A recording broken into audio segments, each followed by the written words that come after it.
Oh, hell no. Hell no. What we are not about to do, or we are going to do here in this country called South Africa, is having you, some of you guys, coming here to normalize the fear of freedom of expression.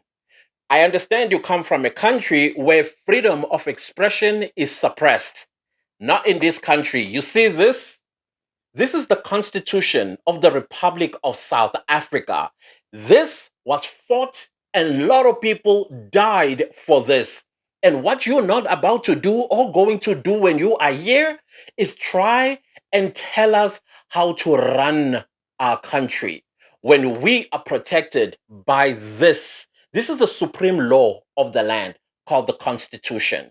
In this very guiding book, which is Supreme Law of the Land, Section 16, it grants every South African citizen, which does now prove, in as much as you try your level best to try to be us, it proves that you are not us.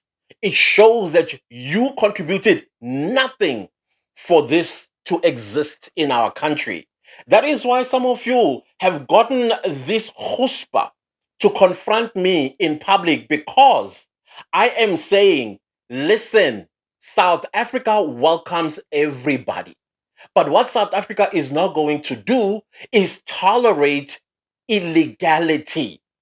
I don't understand which part that you guys don't hear when we say, as South Africans, we are very welcoming to everybody from wherever you come from. But you need to be here legally. What's so difficult in understanding that part?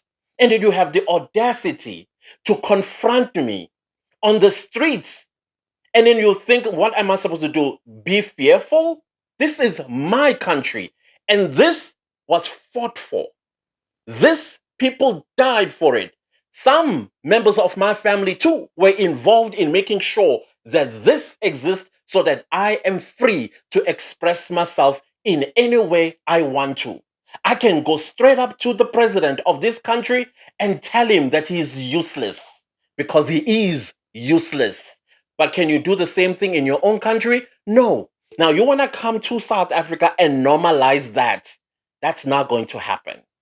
You are proving the very point that we keep making. You are not of this land. You are not us. You can't be us. Because if you were us, you would appreciate the freedom that we have to express ourselves. It's our right. You know, that stuff that you're busy crying about and demanding out of us, the very rights that we fought for? Yeah. If you really feel that these rights, you deserve them, why are you confronting me? Why are you confronting me? And on top of that, you seem to be fixated on just you because you are selfish. You are so selfish. On this channel, I hold everybody accountable. Political parties, South Africans that are going out of their way to embarrass our country, I call them to order. But the moment I call y'all to order to go home and do the exact same thing that we did, no, you want to confront me. You want to confront me. Well, I'm going to report to you that the person that confronted me, as we speak, they are going to be greeting the magistrate tomorrow for intimidation. Can you imagine, even in front of the police, he was still going on and on and on, implicating himself, even though he was warned and advised, stop doing that. He continued doing it.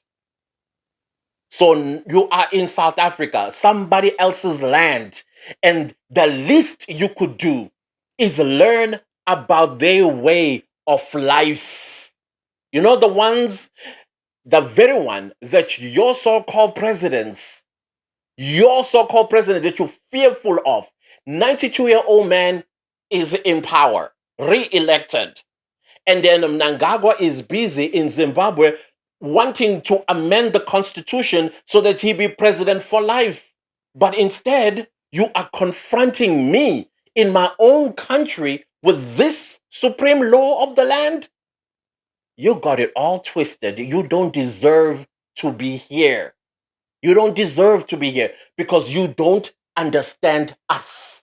And I don't think you ever will understand us.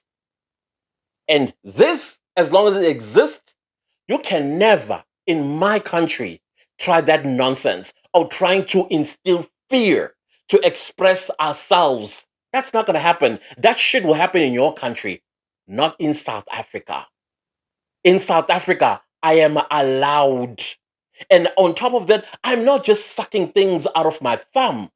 We have Immigration Act, and I am speaking on Immigration Act, and I am saying to you, go home, get your papers fixed, and come in here, and you will not get problems. Trust me.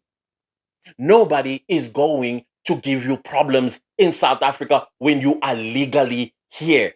Is that difficult to understand? If you're going to say, but back home, things are, yes, that is why you need to go back home and fix it. Your excuse for trying to explain yourself to me is making no difference because you are still here. You are still here. Young people, warm blooded, capable, they are afraid of old men. Aye. And then you have the audacity to confront me in my own country where this has lives lost so that it can exist, so that I can express myself freely. You're not going to take it away. Oh, you are not going to take it away, and you are not going to normalize South Africans be fearful of expressing themselves, especially when it is something that is right. Y'all want us to normalize the breaking of the law, then it makes sense why your country is in the mess it is, because you normalized the breaking of the law and the systems. And we are saying, not in South Africa, you are going to do that. But you have a problem. And you think your balls of steels are giving you the right to come and confront a South African. How dare you? How dare? Don't even think of doing that to any South African, because that South African that you're confronting, they have lost family members. So that this exists.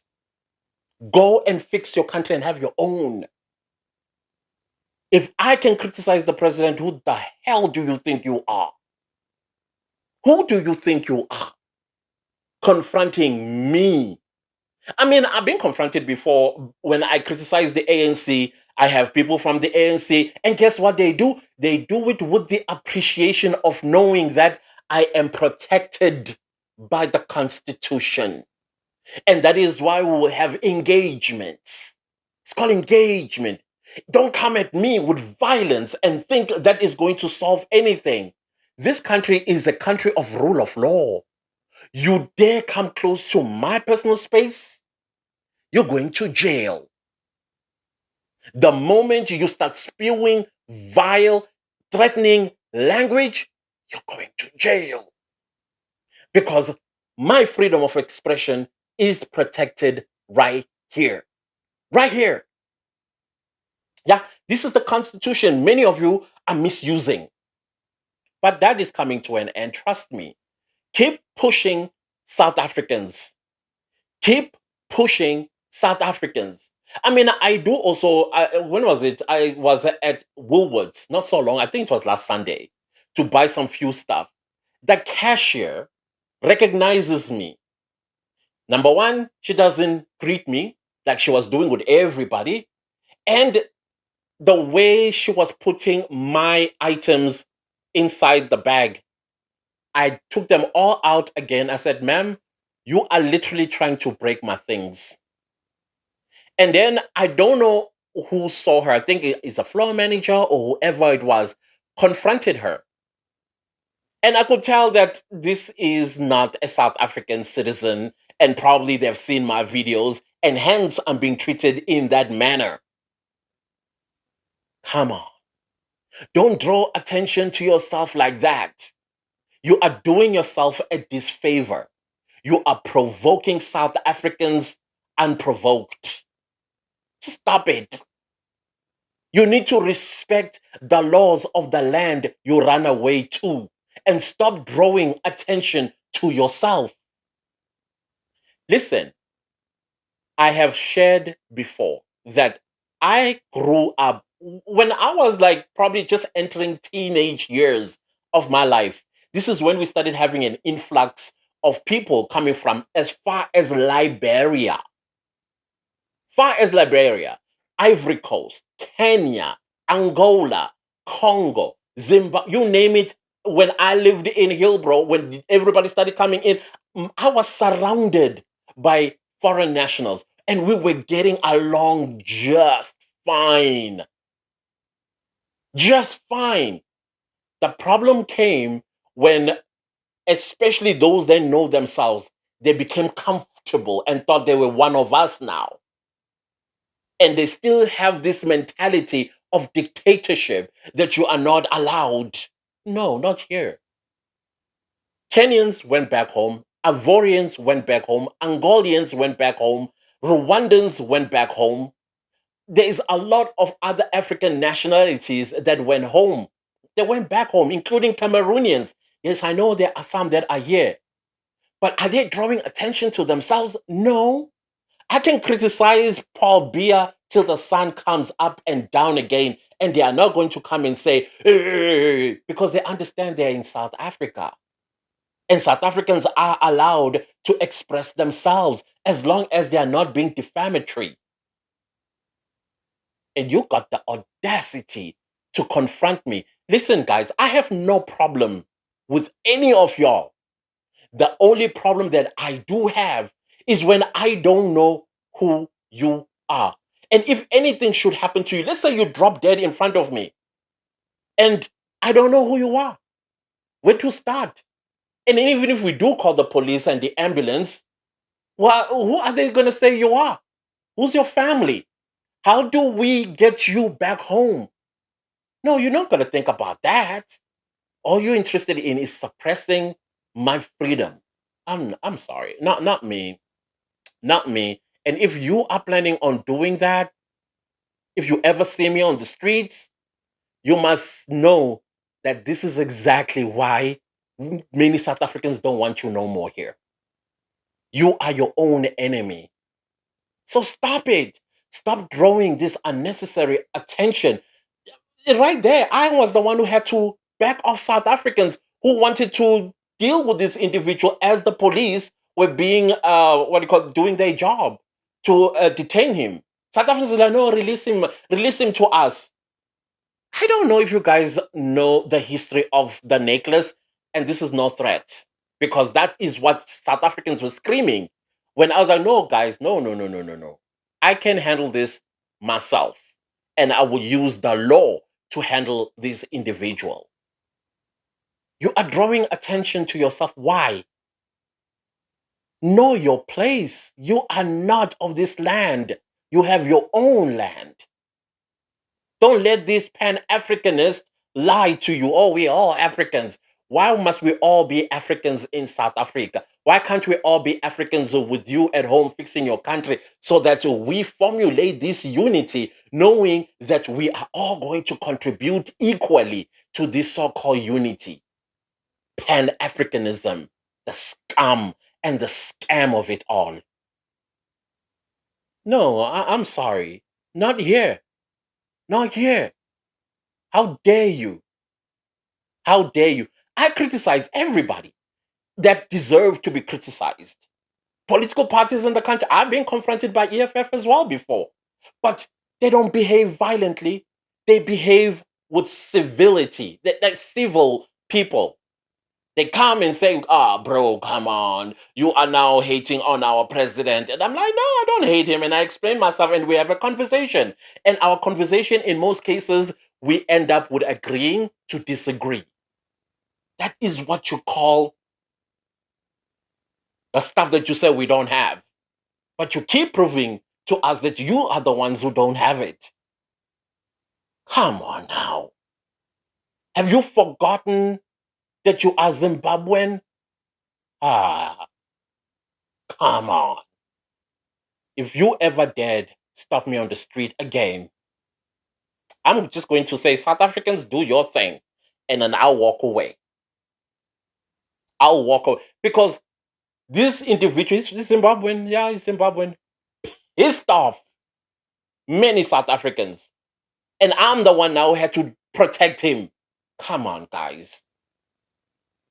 Understand South Africans' frustrations. You cannot tell me that all of you now are going to end up here. What's going to be left back home? For who? Who's going to fix that? Who's going to stop Namgagwa to go for third term? You know, guys, let me give you advice. Let me give you advice. Instead of mooching, leeching, and being a parasite to South Africans, why don't you use your host nations like how we did it during apartheid? Some of y'all, they are claiming that you helped us. If you helped us, then you would respect this.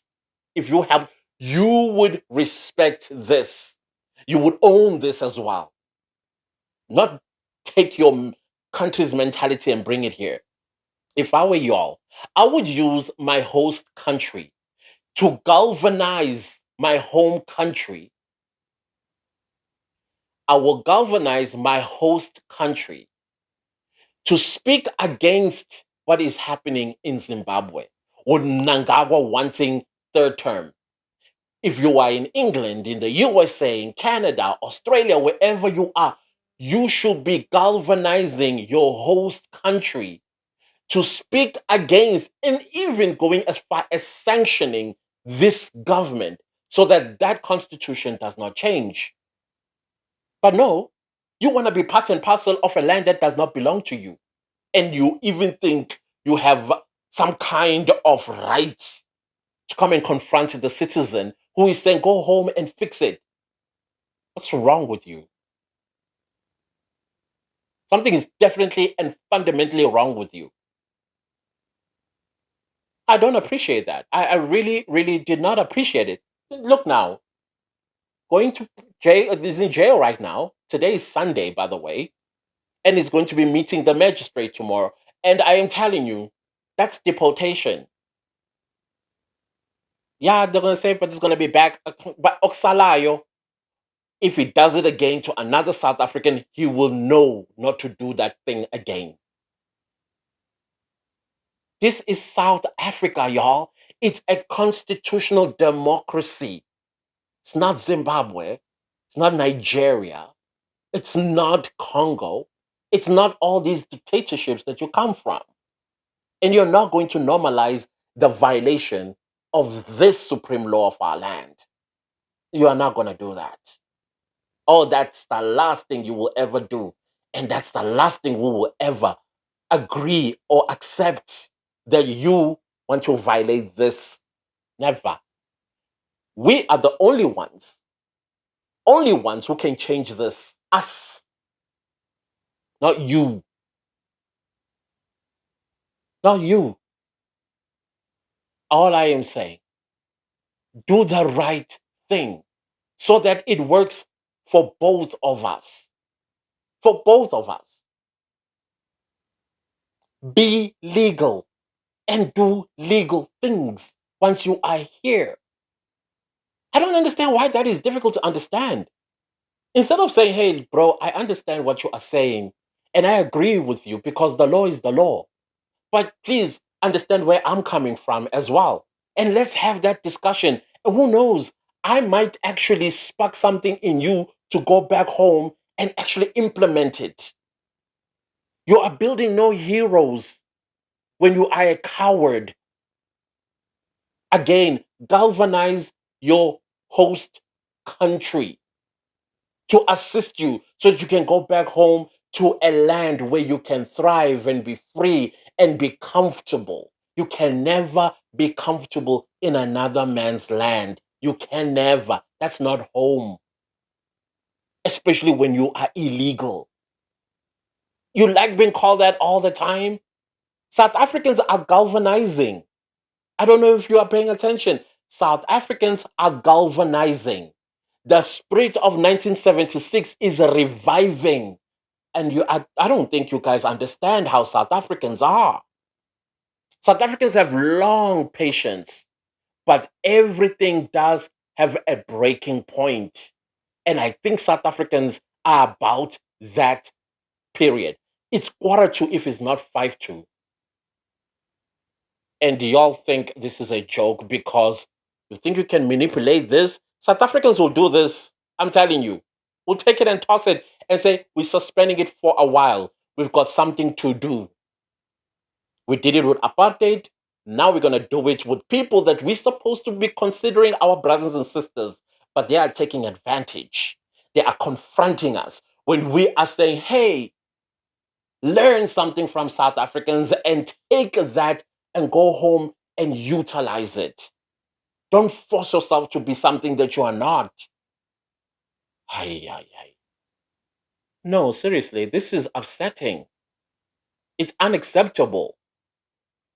But I'm telling you, I think we are at 5-2 as South Africans. We are at 5-2. And the government knows that once South Africans have hit the top of the hour, I'm just saying, stop it. Just stop it. This is a democracy, for crying out loud.